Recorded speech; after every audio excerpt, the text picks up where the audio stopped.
You will have exactly 48 hours to complete your survey. Steve felt his pulse quicken. Sybil's lips parted as though she was about to object, but she said nothing. Rise's voice hardened. The wormhole can only be opened from this side. After 48 hours, you must return to your ship and wait at the exact coordinates where you emerged. A communications window will open. If you do not respond, the wormhole will close after 2 minutes. If that happens, his gaze swept over them like a blade, you are lost. A heavy silence fell, broken only by the hum of the machinery. Good luck, Rise finished. Humanity's future depends on you. Now board your ships. One by one, the pairs rose, moving toward the hangar. Sybil and Steve followed, their footsteps echoing against steel. The first ship launched, sliding gracefully into the shimmering blue ellipse of the wormhole. In an instant, it vanished. Steve gripped the armrest of their small cockpit seat, his confidence faltering for the first time. Sybil glanced at him, her expression unreadable. Next came the command over comms. The wormhole recalibrated, its surface swirling like liquid glass. Their ship slid forward, and the stars bent, twisted, and collapsed into darkness. A heartbeat later, the void opened again. Before them loomed a blazing star, massive and violent, its light casting their cockpit in molten gold. Orbiting close around it was a small rocky planet, scarred and silent. From orbit, the planet looked like an emerald veiled in smoke. Its atmosphere was thick, swirling with golden clouds that hid the surface below. Steve adjusted the controls, brow furrowed. Readings confirm it's breathable. Mostly carbon dioxide, some exotic trace gases. Not exactly welcoming, he muttered. .SEB. Lai leaned over, her gaze fixed on the display. Thick atmosphere. High pressure. If we want answers, we can't stay up here. We have to land. Steve shot her a crooked grin. Straight into the unknown. Just the way I like it. She gave him a sidelong look, unimpressed. Confidence is easy when you haven't seen the ground yet. When they broke through the cloud cover, the surface revealed itself in dazzling, impossible shapes. Rock outcrops jutted skyward like coral reefs, jagged spires, stretching for kilometers. Between them, rivers of molten stone glowed faintly, feeding into one supermassive ocean that sat like a dark heart at the center of the planet. Holy! Steve's voice trailed off as he guided the lander lower. That's not terrain, that's sculpture. Nature on steroids. The shore, Sybil pointed out. It's the only flat stretch we'll get. Steve groaned, but banked the lander toward the northern coastline. The rest of the planet was too hostile, too chaotic to risk. They touched down on a narrow strip of rock, where the ocean waves lapped sluggishly, thick and murky like oil dot as the lander's ramp lowered. Sybil stepped out first, her nano-suit adjusting instantly to the alien light. Gold scales shimmered with white edges, a living armor that rippled as she moved. Steve followed, his own suit a pale blue, traced with white, flexing as though it breathed with him. She looked around, awestruck. "It's alive," she whispered, and it was. The ground itself seemed restless. Strange plants sprouted before their eyes' shoots, piercing the soil, blooming in seconds, releasing clouds of spores before collapsing back into mulch. Others burst from cracks in the rocks, blossomed, withered, and died all within a minute. The air was thick with nutrients and shifting gases. Every breath filtered through their suits. "Evolution on fast forward," Steve murmured, crouching to examine a flower that wilted into dust even as he reached for it. Whole life cycles in minutes. "That's insane." Sebel's eyes tracked the sky. "Not just plants, look." Above them, flocks of bird-like creatures wheeled and screeched, wings shimmering like glass. Every living thing here seemed made for flight, as if the ground could never be trusted. In the distance, half a dozen volcanoes erupted in unison, fountains of molten fire staining the clouds. Steve whistled low. "Hell of a neighborhood." The ground rumbled. "Seb LaFroze. Did you feel the earth split beneath them?" A crack shot across the ground, tearing wider with a sound like the planet itself screaming. Sebel staggered back, Steve grabbing her arm as the rock split open, pulling apart faster than they could run. "Move!" Steve shouted. They sprinted, the crack chasing their heels, the world collapsing into a jagged abyss. Dust and fire roared up around them as the fissure widened into a yawning gorge. When they finally skidded to a halt, gasping, they looked down into the chasm. Their lander was gone. At the gorge's bottom, half buried in rock and mud, the silver hull lay crushed. And then the tide came, water from the great ocean surging inward. Within moments, the lander disappeared beneath dark, churning waves. "No, no, no." Steve's voice cracked, hands pressed to his helmet.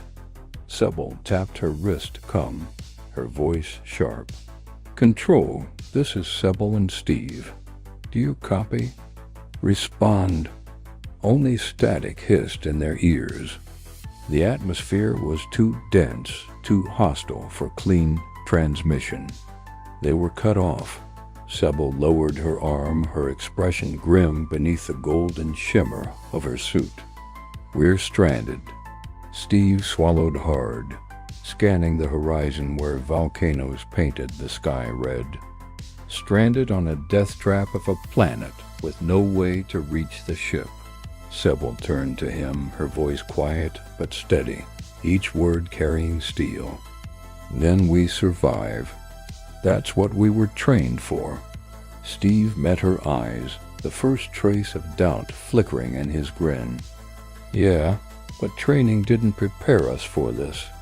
Above them, the bird creatures screamed as if laughing, circling in the sulphurous sky. The gorge boiled with seawater below. The first drop hissed against Sebel's suit. She flinched, scanning the sky. "Rain?" Steve muttered, tilting his head back. Finally, something normal. But the droplets struck the rocks around them with sharp, sizzling pops. White smoke curled up from the ground where the rain landed. Sebel's voice tightened. "That's not normal." By the time realization sank in, the downpour thickened into sheets of burning water. Their suits, fireproof, airtight, space-proof, resisted, but the acidic sting showed up on their HUDs as warnings. Red alerts scrolled across Steve's visor. Surface integrity at 98%, 97%, ... cave. Sebel shouted, pointing toward a dark opening carved into the cliff face. They sprinted, boots skidding across the slick, corroding stone, and dove into the shadows, just as the storm intensified. The cave swallowed them, the acidic roar muffled to a distant hiss. Inside, silence pressed in, broken only by the hiss of their own breath. Steve leaned against the wall, catching himself. "Well, that was fun." Sebel shot him a glare. "One more storm like that and our suits won't hold." They stripped off their helmets but kept the suits sealed. The cave air was heavy, but safe enough for now. The acid rain hammered outside, a relentless drumming that lasted long into the night. Exhaustion pulled them down, and against the cold stone they slept. When Sybil opened her eyes, a glow filled the cave. For a heartbeat, she thought the sun had risen inside. Then she saw a pool in the center of the cavern, shimmering in impossible colors. Emerald, crimson, gold, the water pulsed as though alive, casting rippling hues across the cave walls. "Steve," she whispered, tugging at his shoulder. He groaned awake, then blinked at the sight. "What in?" He was on his feet instantly. "Don't touch it." Sybil had already stepped closer, her eyes wide with wonder. "It's beautiful, like melted gemstones." He grabbed her wrist before she could kneel. "Sybil, the readings are off the charts. That's pure acid. It'll eat through even your suit." The spell broke. She stepped back reluctantly, her expression sobering. Even beauty here is deadly. When they emerged from the cave, dawn had reshaped the world again. Steve froze. Wait, weren't we on ground level? The landmass had grown overnight. What had been a cave mouth at their shoulders was now perched high on a newly formed hill. The planet had shifted again, raising the ground like a living thing. Sybil exhaled sharply. "Dallo doesn't sleep." "Then neither do we," Steve muttered. He pointed upward. "Climb. Higher ground, better comes." They scaled the unstable slope, boots crunching over freshly formed rock, until they reached the summit. Steve tapped his wrist unit. "Control, this is Team Delta. Do you copy?" "Static. Then, Delta, we read you." "Coordinates locked?" "Dispatching lander." Relief flooded them both. Sybil allowed herself a small smile. "Looks like we're going home." From their vantage point, they watched the disc-shaped lander cut through the clouds, descending gracefully toward the shoreline. It touched down on the sand, its legs sinking slightly into the wet ground dot. But then Sybil noticed the horizon. Steve, the ocean. The murky sea was rising, swelling as if pulled upward by some unseen force. Water surged against the shore, climbing steadily toward the lander. "Move!" Steve shouted. They scrambled down the slope, rocks sliding under their boots, the roar of rushing water chasing them. The lander's legs were already knee-deep when they reached it. Sybil vaulted onto the ramp, Steve shoving her forward, before hauling himself up after her. The hatch sealed. Engines roared.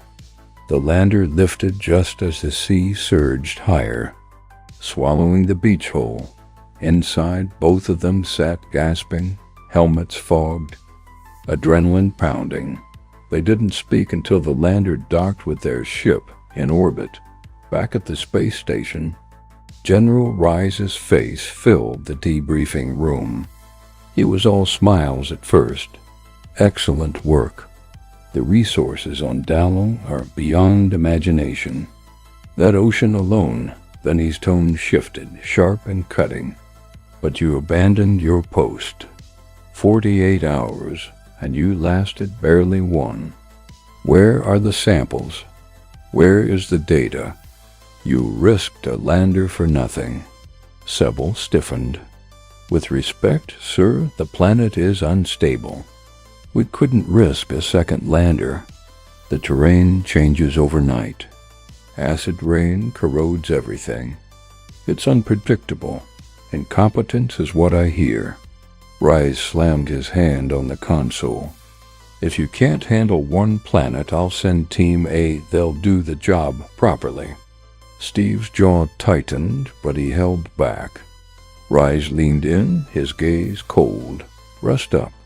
You leave in 24 hours for your next mission. Dismissed, they exchanged a look in the quarter equal parts frustration, fear, and determination. Sebel finally spoke. Dallo wasn't just a planet.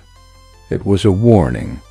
Steve nodded grimly, and nobody up there listened.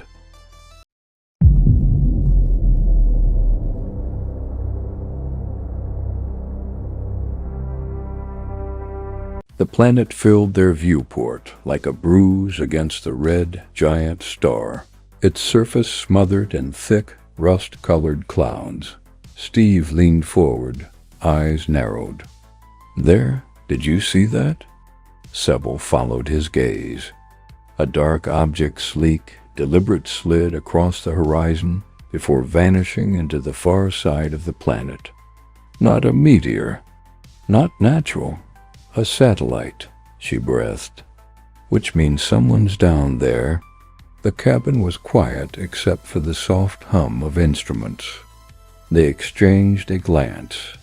Steve broke it first. "We go in careful. Land away from the city."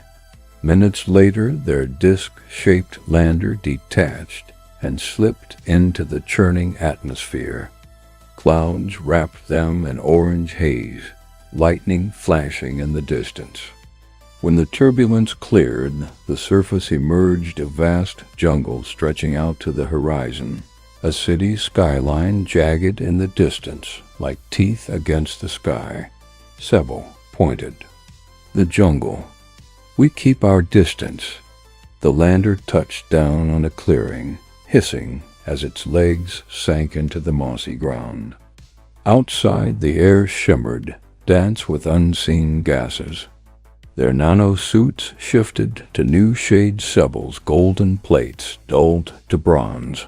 Steve's blue bled into slate-gray camouflage against the foliage. The jungle was alive with movement. Bird-like creatures flitted between the trees, their wings translucent. Insects buzzed in radiant swarms, glowing green and violet. Reptiles slithered along trunks, eyes glinting with alien hunger. "No mammals," Steve muttered. "Not one." "Evolution went another way here," Sebel whispered back. A sudden rustle froze them both. Something moved ahead, something upright. Out of the shadows stepped a humanoid reptilian. Scaled skin shimmered iridescent, its elongated eyes narrowing as it locked onto them. Steve's hand twitched toward his sidearm, but before he could draw, the creature hissed and motioned urgently. "Shelter, now." It rushed them toward a stone-like structure half buried in the jungle floor. Inside, the air cooled, filled with faint mechanical hums.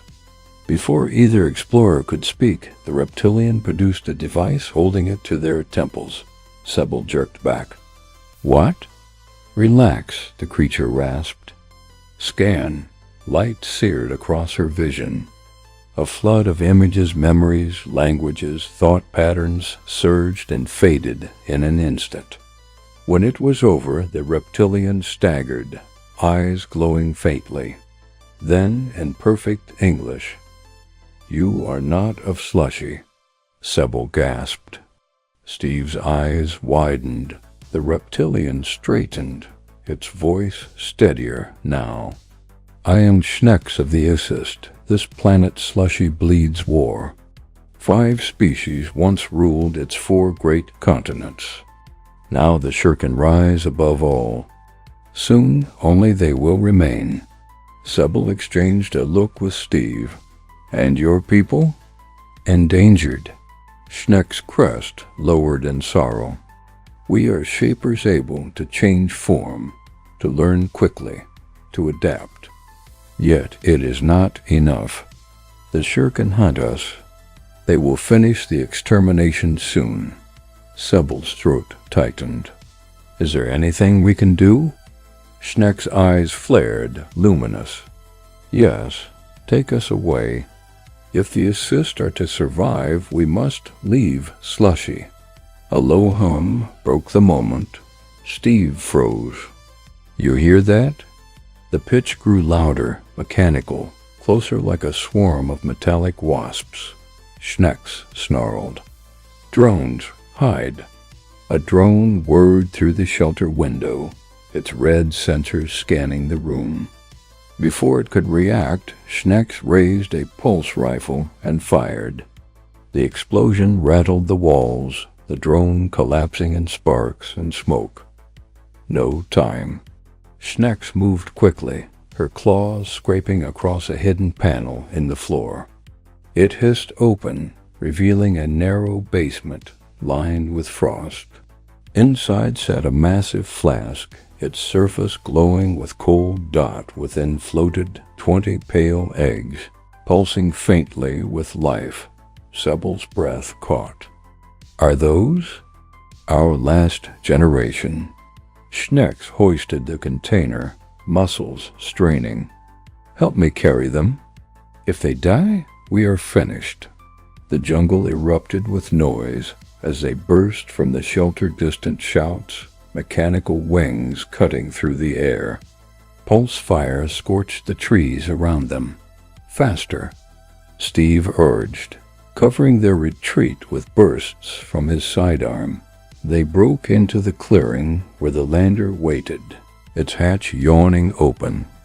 But figures emerged from the foliage-shirken soldiers, tall, armored, rifles glowing with deadly heat. Schnecks shoved the container into Sebel's hands. Take it, find them a home. No, come with us. Sebel pleaded. Schneck's eyes softened, then hardened again. She spun, charging the soldiers, rifle blazing. Go. Sebel and Steve scrambled into the lander. The hatch ceiling, just as gunfire, split the air dot through the viewport.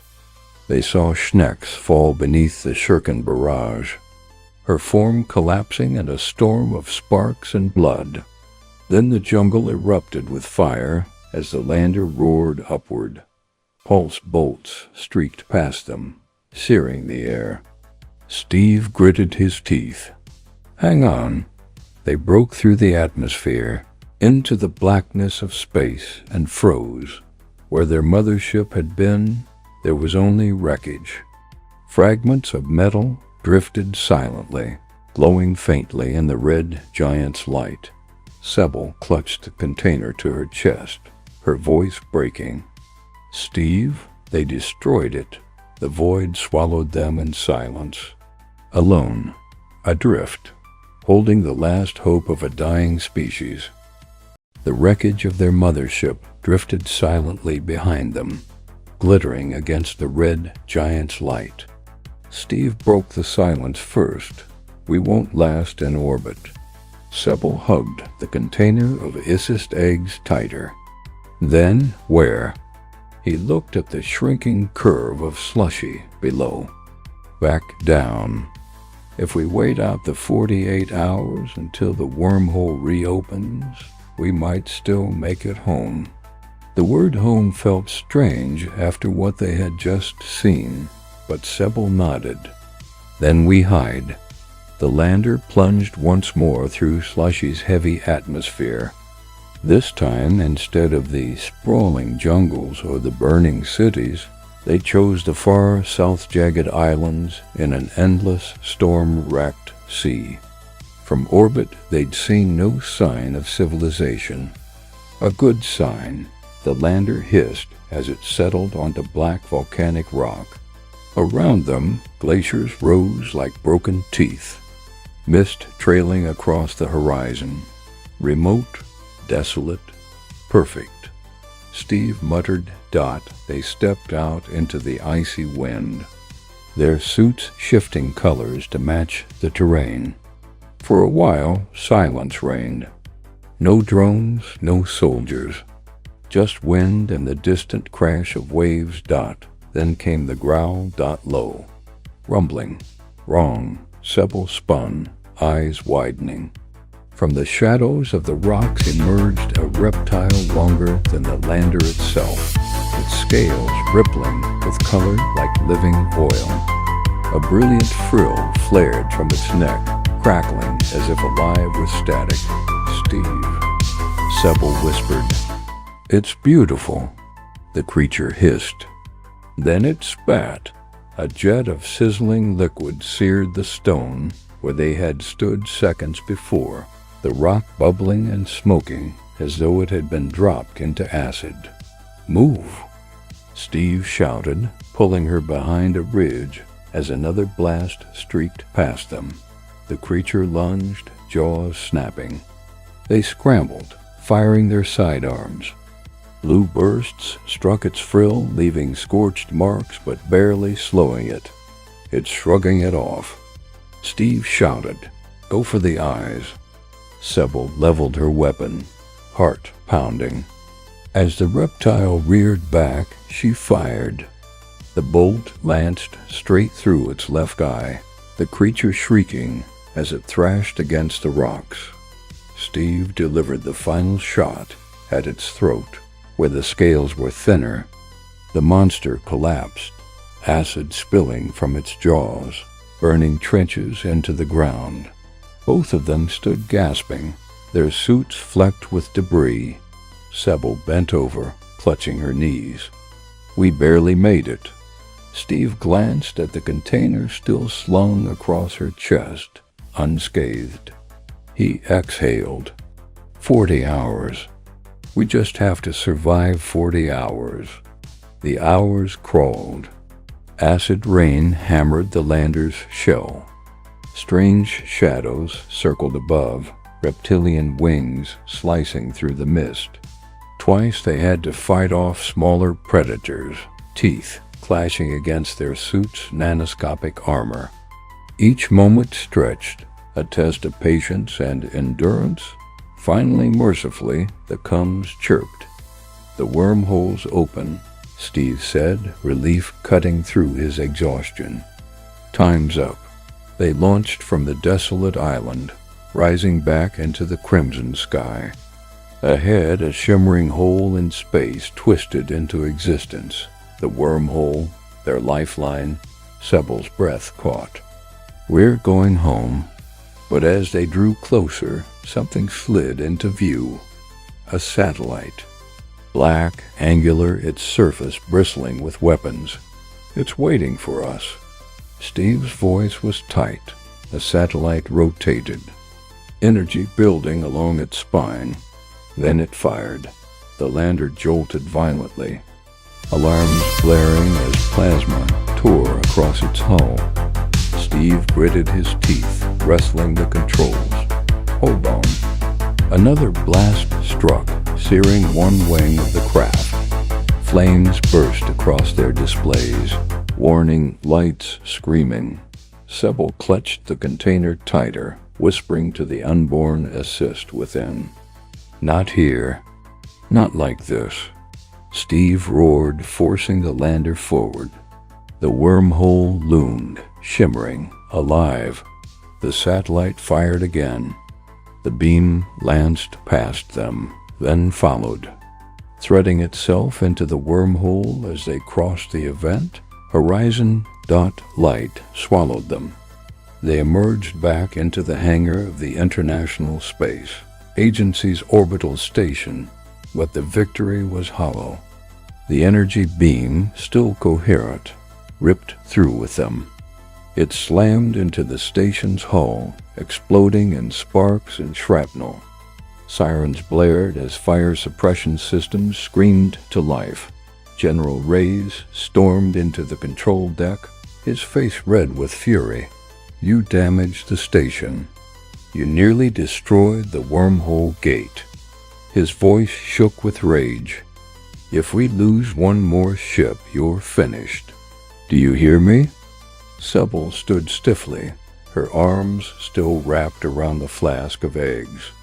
Steve said nothing, jaw clenched, eyes burning.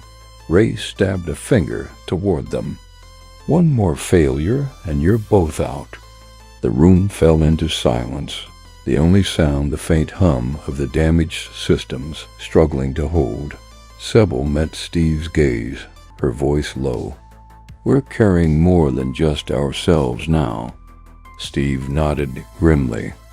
then failure isn't an option. The moment their ship broke through the wormhole, light enveloped them, pure, blinding, and absolute. The controls went dead. The ship stopped moving. Steve. Sebel's voice was tight. "We're caught." Before he could answer, a sharp hum vibrated through the hull. A beam of light wrapped around them, squeezing every thought from his mind. Then darkness. When Steve's eyes opened, the world felt wrong. Cold, sterile. They were standing, not floating. A shimmering glass wall curved around them like a cage. Beyond it, vast halls stretched endlessly, white and gleaming, filled with towering beings unlike anything they had imagined. The aliens were tall, their frames delicate yet impossibly strong, their skin a translucent silver that caught and refracted light. They glided rather than walked, silent, their faces smooth and unreadable. Crowds of them gathered, gazing in at Sebel and Steve with detached fascination. Some pointed with long, elegant fingers. Others leaned in, studying their suits, their movements, their humanity. "We're in a zoo," Steve whispered, his throat dry. Sebel pressed a hand to the glass. They don't see us as explorers." For 40 long hours they endured it. No food, no water, just constant clinical observation. Whenever they tried to signal gestures, writing, even desperate miming, the aliens only tilted their heads, whispering among themselves with glances and subtle expressions. It wasn't until the 39th hour that Steve noticed. They never speak. Sebel looked at him, frowning, not once, not a sound, not a word. They just look at each other, and then they move. He leaned closer, his voice urgent. They're telepathic. Her eyes widened. "So we've been barking at them like dogs in a glass cage." "Exactly. And if anyone can reach them, it's you." Sebel's hands trembled, but she closed her eyes, focusing. Her suit's nanoscales shimmered faintly, reflecting her pulse. She pushed past the fear, the humiliation, the anger, reaching not with words, but with thought. "We are not animals. We are explorers." The effect was immediate. One of the aliens stopped mid-step, its head turning sharply toward her. Then another, and another. A low ripple spread through the crowd, silent but undeniable. Finally, one stepped closer, eyes glowing with a faint inner light. A voice, soft and melodic, echoed directly in Sebel's mind. "You speak." Sebel nearly staggered.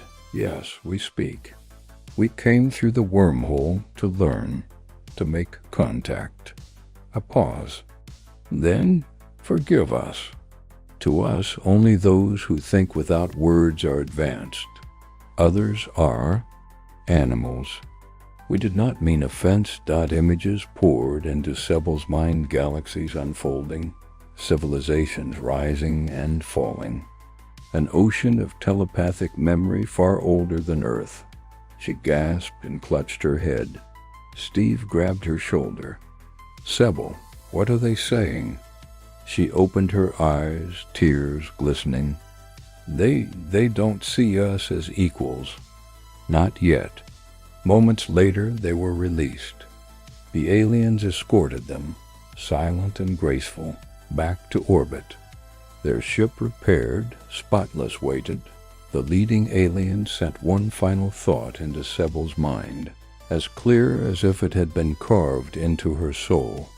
"Do not return. We will contact your world in 200 years. If you have learned by then, we will listen." And just like that, they were gone. The ship was nudged gently toward the wormhole. set back toward home. When they delivered their report, General Race was livid, so they caged you like zoo animals, dismissed our species as primitives, and told you not to return? His fists slammed onto the table. Then they are hostile. Ograd, that's what we'll call it. A hostile planet.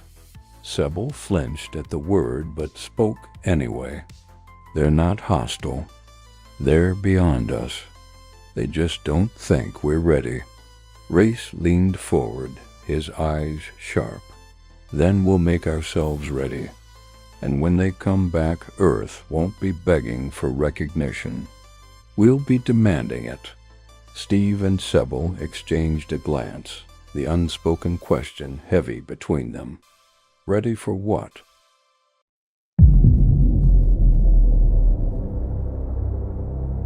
The wormhole spat them out into silence. Before them hung a planet the color of rusting blood oranges, its atmosphere dense, its surface rippling with storms of dust. Steve leaned forward in his seat. Looks like a desert world.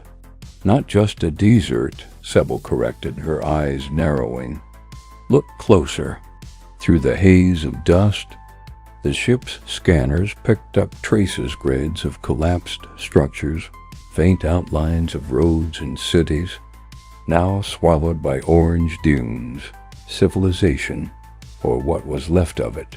The onboard computer chimed, its synthetic voice cool and detached. Warning, surface hostile.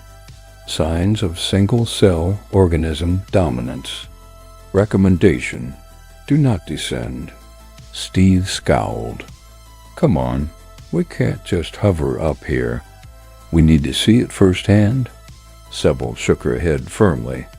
We're not setting foot down there. Look at it, the whole planet is alive with something. Wrong. We're sending drones. He opened his mouth to argue, but one look at her expression shut him down. 2 sleek reconnaissance drones slipped from the belly of their ship and dived into the orange storms. Live feeds flickered to life on the main screen. At first, only dust. Then dash shapes. A collapsed building half buried in drifts. A broken tower leaning like a snapped bone. And strewn across the cracked streets. Bodies. Sebel's breath caught. Oh my God. Thousands of them. Twisted corpses of a reptilian humanoid species, sprawled mid-flight, mid-fight, mid-flee. Their flesh mottled with a fine orange fuzz that pulsed faintly like embers. And it wasn't just the people. The drones swept across plains littered with carcasses of beasts, their skeletons still half-clad in rotting muscle, all of it overtaken by the same dust-like growth. Fungus, Steve whispered. His voice trembled despite his effort to stay steady. The entire planet is one massive infection. Sebel forced herself to keep watching. Even as bile rose in her throat, the feed shifted upward, catching something massive in orbit. A ship, or half of one. A colossal ark, skeletal in its incompleteness, still tethered to ruined orbital platforms. Its hull was cracked, abandoned. They had tried to escape. Tried and failed. Final analysis, the computer intoned, as if pronouncing judgment. Dominant organism, hyper-evolved fungal entity, likely bioengineered. Purpose, unknown. Result, uncontrolled spread. Outcome, planetary extinction. Remaining life form, fungus only. The silence in the cockpit was unbearable. Steve finally muttered. They created their own end, Sebel whispered. And now the only thing left is a corpse of a planet. They didn't stay long. The drones self-destructed on re-entry to avoid contamination. Back at the station, General Race's face turned crimson as he reviewed the report. You found a resource-rich planet covered in a self-replicating organism, and you didn't bring me a single sample? His voice thundered. Sybil stood straighter, her voice steel. That organism wiped out an entire civilization. You want me to hand it to you in a vial so you can do the same to Earth? That's not your call. Race barked, slamming his fist on the table. Sybil's eyes narrowed, her voice low but lethal. Mention that planet again, even once, and I'll tell the public everything about the wormholes, the secret missions, the deaths, everything. The room went dead silent. Even Steve froze, staring at her. Race's jaw worked, his fury a barely leashed animal. But finally he growled, "Fine. Planet Orange is off the record. Forgotten." Steve leaned back, exhaling. "Then let's forget it." Sybil shook her head. "No, we can't forget. That planet is a warning, and God help us if we don't listen."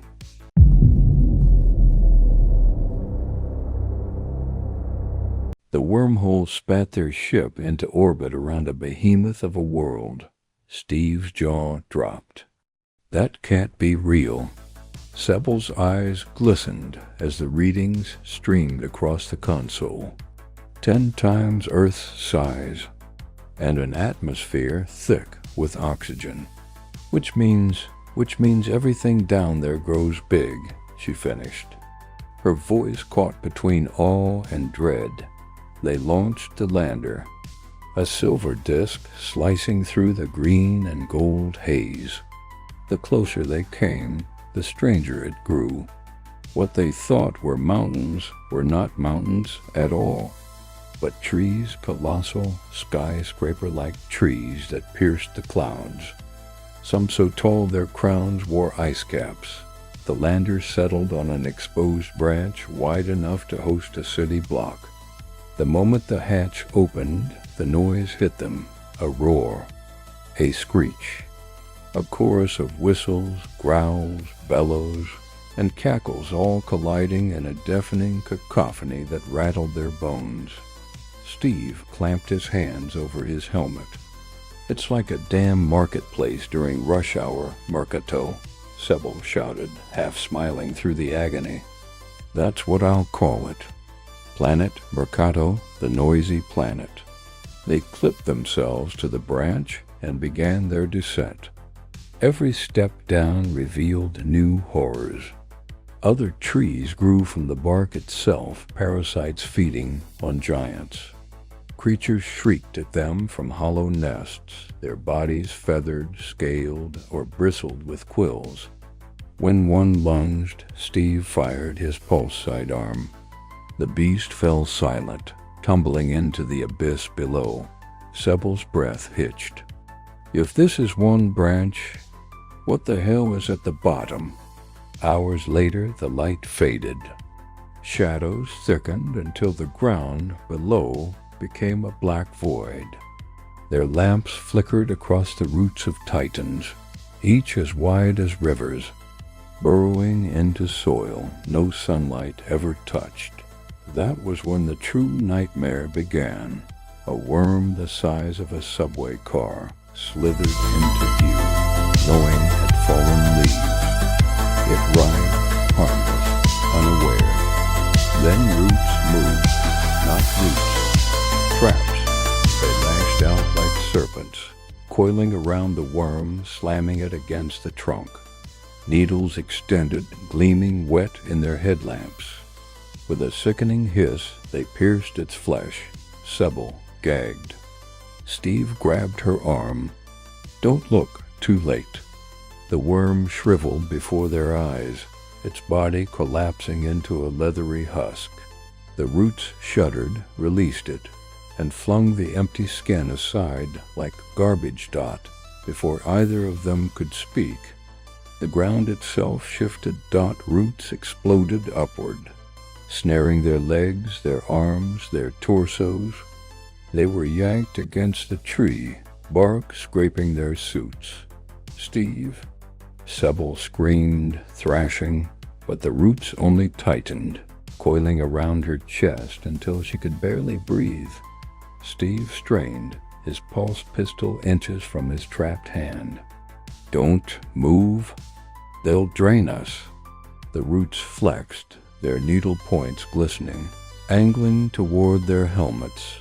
Sybil's breath turned ragged, her voice trembling but fierce. "If we don't get free in the next 10 seconds, we'll end up like that worm." The forest roared around them, the endless chatter of Mercato rising, as if the whole planet itself was laughing at their helplessness. And then the needles struck forward. The needles struck and stopped, the sharp points pressed against Sybil's and Steve's nanosuits, scratching but unable to pierce the microscopic scales. The roots pulsed once, confused, then retreated back into the bark with a hiss. Sybil slumped to her knees, gasping. I thought that was it." Steve's laugh was hollow, shaky. "If this suit wasn't fireproof and acid-proof, we'd already be mulch." They decided to move quickly. They hacked through the forest floor, less soil than living muscle, a mat of roots and tendrils that twitched under their blades. After hours of cutting and sweating in the deafening chaos of screeches around them, Steve finally pulled free a small bag of dark, tangled earth. "Got it," he said, holding it up like treasure as they started back up the colossal tree. A slick movement darted across their path of vine, glossy and serpent-like. Before they could react, it lashed out, coiled around Steve's wrist, and snatched the bag. "Hey," he shouted, lunging after it. The vine casually split the bag with a thorn, plunged tiny rootlets inside, and in seconds drained the soil clean. Then it tossed the limp plastic away and slithered back into the forest shadows. Sybil stared, stunned. "Did it just farm our soil sample?" Steve's voice was flat. "This planet grows its own thieves." They had no choice but to gather another bag, fighting through more vines and roots until they secured a new sample. Exhausted, they finally staggered back into their lander. Before sealing the hatch, Sybil paused at the cargo hold. A single silver incubator hummed quietly inside, housing the 20 E-cyst eggs Schnecks had entrusted to them before her death on Slushy. Sybil brushed her gloved fingers over the incubator's surface. "We can't keep moving them from world to world. They need stability." Steve frowned. "You're thinking of leaving them here?" "Look around, Steve. This planet is chaos. Yes, but it's alive. Oxygen, warmth, endless roots. If they hatch, they'll at least have a fighting chance to grow better than trapped on our ship. Vulnerable." Steve hesitated, then nodded reluctantly. Together they placed the incubator at the base of a sheltered root cluster. The vines twitched around it, almost curious. Sybil whispered under her breath, as if speaking to Schnecks herself, "We'll come back for them. I promise." Only then did they lift off. When they docked at the station, relief was short-lived. 2 stern investigators were waiting in the debrief chamber. "Sybil Tesfaye," one said, "we need a word." Inside the side room, their voices were clipped, cold. "We're aware of your earlier threats to go public. Whether bluff or not, the agency doesn't tolerate that. As of now, all your communications are monitored permanently." Sybil's jaw tightened. "You're treating me like a traitor." "Prove you're not," the other replied flatly. When she returned to the corridor, Steve raised his brows. "Everything okay?" "Perfect." Sebel said, forcing a smile. But her thoughts were on the incubator she'd left behind, pulsing gently in the roots of Mercato. 20 fragile lives hidden, waiting, and she prayed the agency would never find out.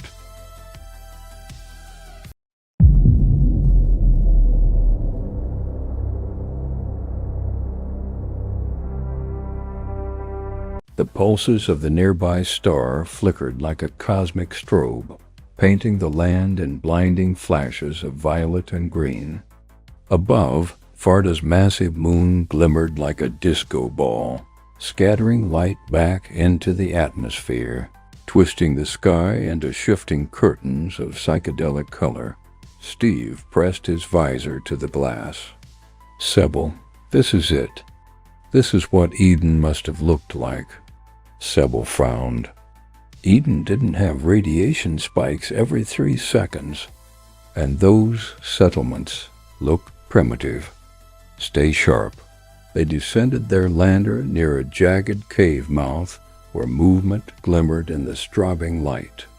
The beings that emerged were humanoid short tails, oversized ears, and furs shimmering with every color the pulsar's rays could scatter. Steve's eyes lit up. They're beautiful. They don't even look hostile. They're also staring at us like predators, Sebel muttered, tightening her grip on her rifle. The cave breathed sound deep, rolling beats, laughter, squeals, and something like music. I have to go in there, Steve said, already moving. Steve, Sebel's voice sharpened. We don't know if they're safe. You study your plants, he shot back, not unkindly, but firm. I'll make first contact. Sebel worked quickly, cutting leaves and fruit, scanning samples. The readings were bizarre. Narcotics laced into every stalk and seed. Fermentation so fast that fruit hit the ground half drunk. The very air buzzed with intoxicants. Steve, stop eating anything. The plants, she tried his channel. Silenced, her heart dropped. She slung her rifle and ran for the cave. Inside, the world blurred with pounding drums and flashing torches. And there was Steve naked, covered in garish paint, dancing in a wild circle with Fardas. He laughed like she'd never heard before. Steve. He turned, grinning. Sebel, you have to try this fruit. It's incredible. I can hear them. I can understand them. She aimed her rifle low. You drunk? No, he said, stepping closer, his pupils wide. I'm connected. They don't speak like us. They gesture. They fart, honestly, but the plants opened the link. I'm their interpreter now. An elder Farda shuffled forward, fur white, eyes huge and gleaming. He spoke in squeals and chirps. Steve nodded, then turned to Sebel. He says he's old. 19 years. That's their whole lifespan. 19? Sebel's brow furrowed. They don't waste a second. They eat, dance, laugh, dare each other to do stupid things. And why not? Food's everywhere. They're faster than everything else. No predators to fear, just joy. Later, Steve was coaxed to the mouth of the cave for a dare. A boulder, half buried in the strobe-lit soil. The Fardas chanted, screeching encouragement. Steve, high and dizzy, braced himself. He shoved with all his strength until something gave. He cried out, crumpling to the ground, shoulder dislocated. Sebel rushed forward, but the Fardas swept him into a pit of glowing sand humming low. They poured thick, bubbling liquid into his mouth. Within minutes, he was snoring peacefully.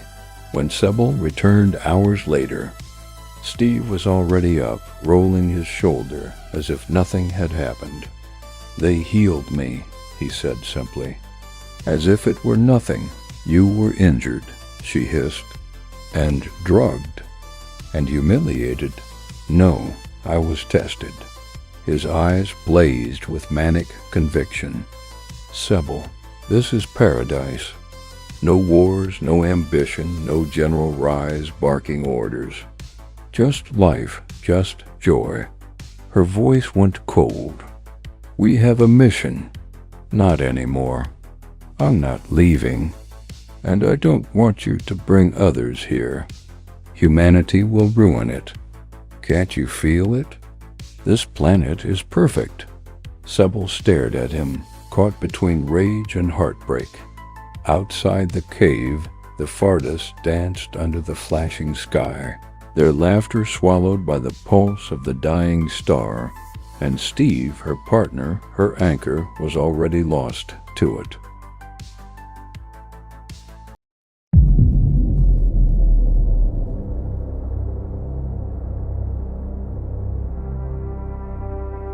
The argument had started quietly, a low murmur under the blazing pulse of Fardas' sky. But it didn't stay quiet for long. Steve, we're leaving, Sybil said, voice steady but tight. Now. No, he replied, crossing his arms, bare chest streaked with Fardas' painted dyes. His eyes were glazed, his pupils wide. You can leave if you want, but I'm not going back.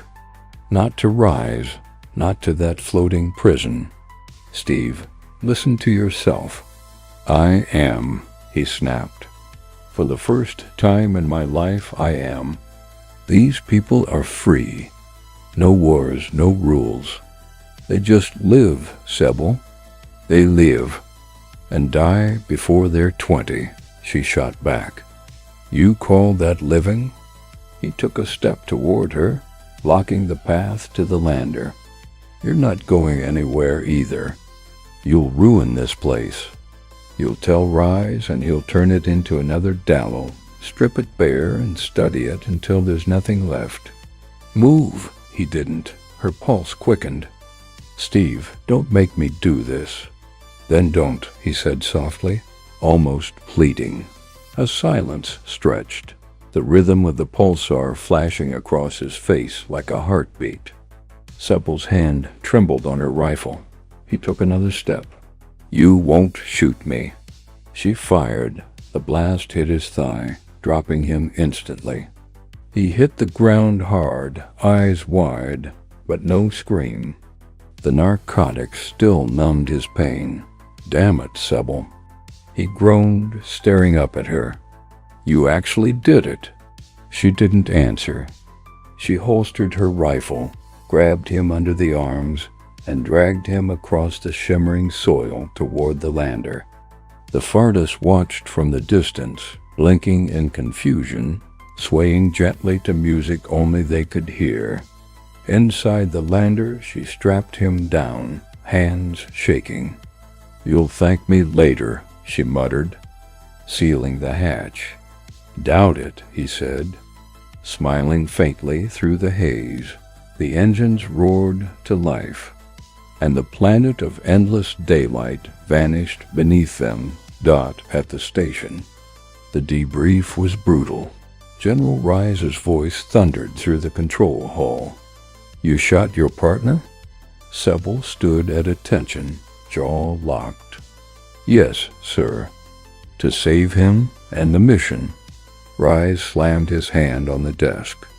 You call this a mission report? You abandoned contact with an intelligent species. You retrieved no samples. You jeopardized everything. With respect, sir, she said coldly, the mission parameters don't include babysitting a Dix. The general's glare swung to Steve, who stood leaning on a crutch, his face pale but defiant. And you, Rise growled. You're lucky we don't have a replacement. One more failure, and I'll have you reassigned to asteroid mining duty. Do I make myself clear? Yes, sir, Steve said through clenched teeth. A week later, the two stood side by side on the embarkation deck. The docking clamps released with a hiss. Steve gave a half-hearted grin. Thanks for not visiting while I was recovering. Real partner, like. Sebel didn't look at him. I'm still mad at you, he snorted. Mad? You shot me. She turned, eyes cold as the void. Next time it won't be your leg. Gonna kill me then? He said, voice mocking. No, she said, straightening. I won't have to. I applied for a partner switch. Rise approved it this morning. This is our last mission together.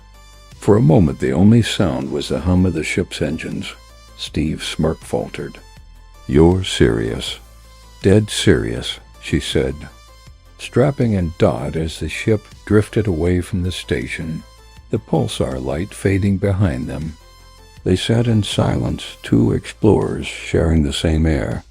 But worlds apart, the stars ahead glittered with promise. Neither of them felt it.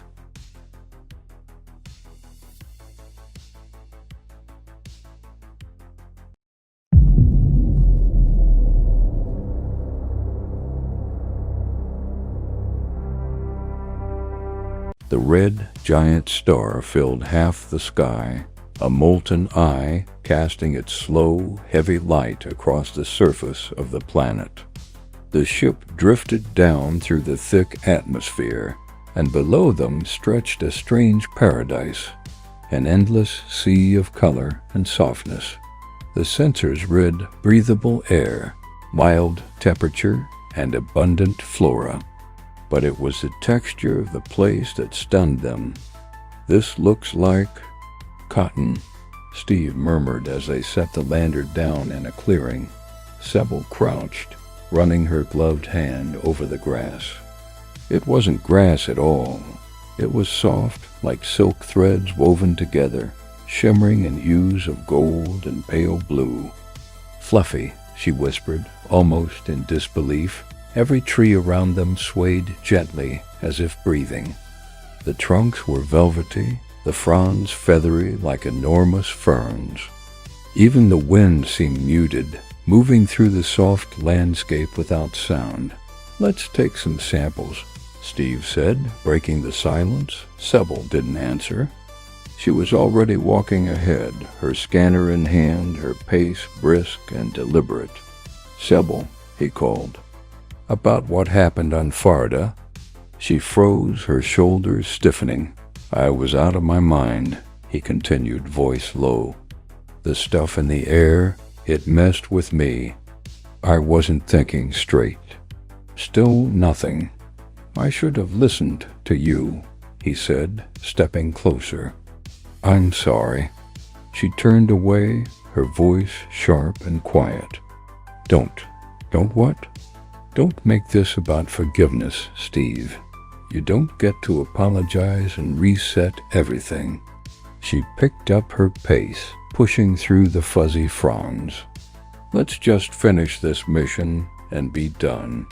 He sighed and followed, but soon the jungle swallowed them both. The soft ground absorbed their footsteps. The fuzzy trees grew denser, their cottony branches tangling above like a web. Sebel realized she could no longer hear Steve behind her. Steve? She called, tapping her cum. Sebel, wait, there's some kind of interference. I can barely, his voice cut to static. Steve, can you hear me? Nothing. The silence pressed on her, thick and smothering. She turned in a circle, scanning, but every direction looked the same. Pale gold light filtering through the plush canopy. She started walking again. Faster this time, anger giving way to dread. This is ridiculous, she muttered. How far could he? Then she stopped, trembling slightly. Her cum blinked incoming signal.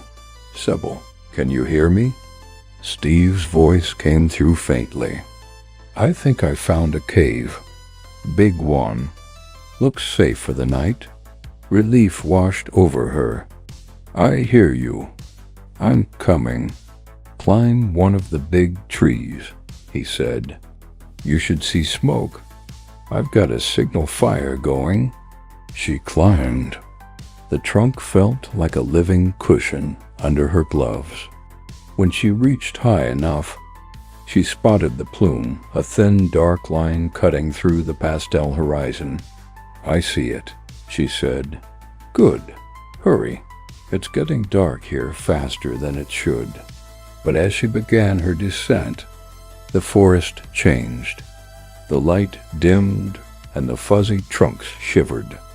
The air grew heavy, vibrating faintly, a strange hum echoing through the canopy. Then she heard the beating of wings. She looked up and froze. Out of the deepening dusk swooped a swarm of creatures. Enormous bat-like birds, their wings leathery and translucent, their eyes glowing orange. Each had talons like hooked knives. Sybil ran. The creatures dove, shrieking, slashing at her. Her suit flashed warning signals. Impact detected.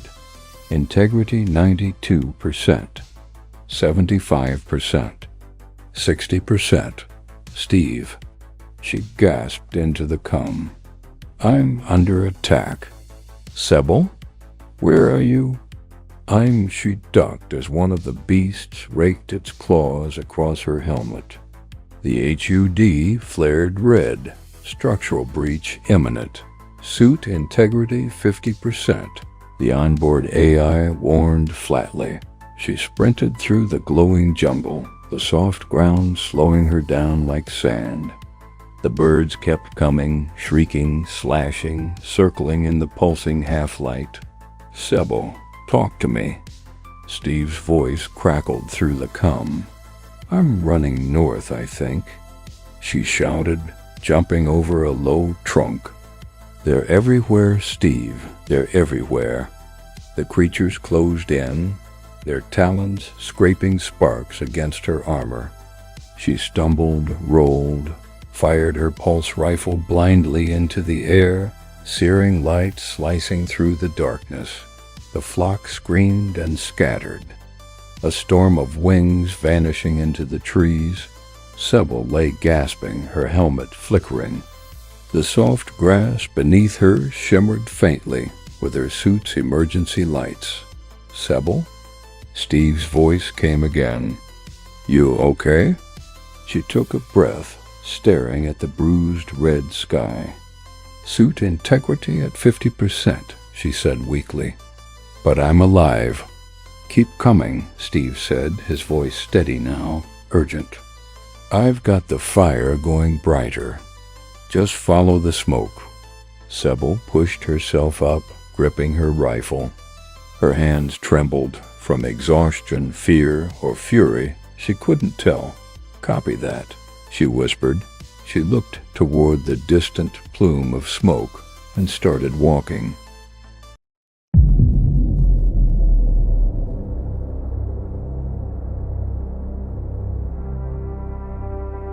Sybil stumbled into the clearing, breath ragged, suit scorched, and claw-marked. The swarm had stopped following her, at least for now. Ahead, the cave entrance flickered with orange light. "Steve," she cried. He appeared at the cave mouth. Rifle in hand, the fire behind him casting tall shadows across the jagged walls. When he saw her, his shoulders dropped in relief. "Sybil," he shouted, rushing forward. She collapsed into his arms, trembling, breathless. They almost got me," she said between gasps. He held her tightly, his voice low. "You're okay. You made it." The two of them sank by the fire, the glow washing over their scratched suits. For a moment, neither spoke. The adrenaline was fading, replaced by a fragile calm. "We'll stay here till morning," Steve said finally. "The fire should keep them away." Sybil nodded, too exhausted to argue. She leaned against the cave wall, eyes half closed, the warmth of the flames lulling her into a fragile sense of safety. But it didn't last. Faint rustle echoed deeper within the cave. Then another. Then dozens. Steve straightened, frowning. You hear that? Before Sebel could answer, the shadows on the far wall began to move. Shapes detached from the darkness, wings, claws, and burning orange eyes. Oh no, Sebel whispered. The cave wasn't empty. It was their nest. With a sudden deafening shriek, the first of the bat-like creatures dived at them, talons flashing. Steve fired. The shot lit up the cave in white-blue light. The creature exploded in a burst of flame and feathers. But more followed. Behind you, Sebel shouted. He turned, firing again and again. The air filled with the smell of burning flesh and ozone. But the swarm kept coming, screaming and slashing. They weren't afraid of the fire. They hated it. They're protecting the nest. Sebel yelled over the chaos. I'm out, Steve snapped, tossing his empty rifle aside. In one motion, he drew his combat knife and lashed it to the rifle's barrel with a strip of torn belt. Guess we're doing this the old-fashioned way. The next creature lunged. He drove the blade through its chest, pinning it to the cave floor. Another swooped from above. He rolled, slashing upward, the blade cutting deep. Sebel fought beside him, swinging a burning log like a club. Sparks rained through the cave as the fire dwindled. Steve, she cried, the fire's dying. I see it. He looked toward the cave mouth and saw it, a narrow crevasse running along the outer wall, half hidden in shadow. It was barely wide enough for one person. Sebel, he shouted, pointing. Get in there. Now. I'm not leaving you. Go, he barked, eyes blazing. That's an order. Reluctantly, she dove for the crevasse, scrambling inside. Steve turned to face the onslaught. The creatures came in waves now, shrieking, clawing, tearing. His suit alarms blared, integrity critical. Breach in progress. Blood ran down his arm, hot and sticky inside his glove. He swung wildly, driving the blade into one creature's neck, kicking another back into the flames. His breath came in ragged bursts. Come on, he roared, stabbing, swinging, blocking. Come and get it. But exhaustion set in. The world swam in and out of focus.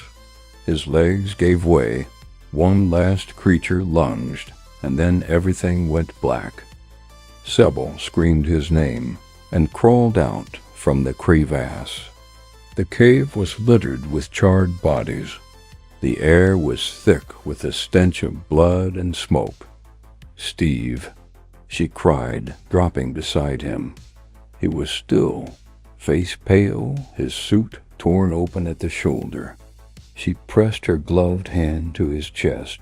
No rise, no pulse. Come on, Steve, she whispered. Don't do this. Don't you dare. Nothing. Her strength gave out. She collapsed beside him, her helmet touching his. Outside, the first light of dawn crept into the cave, turning the walls pale gold. Sebel closed her eyes, a single tear tracing down her cheek inside the visor. The cave fell silent. Only the distant hum of the red giant's winds broke the stillness, and the faint flicker of the dying fire beside two explorers. Alone on a faraway world,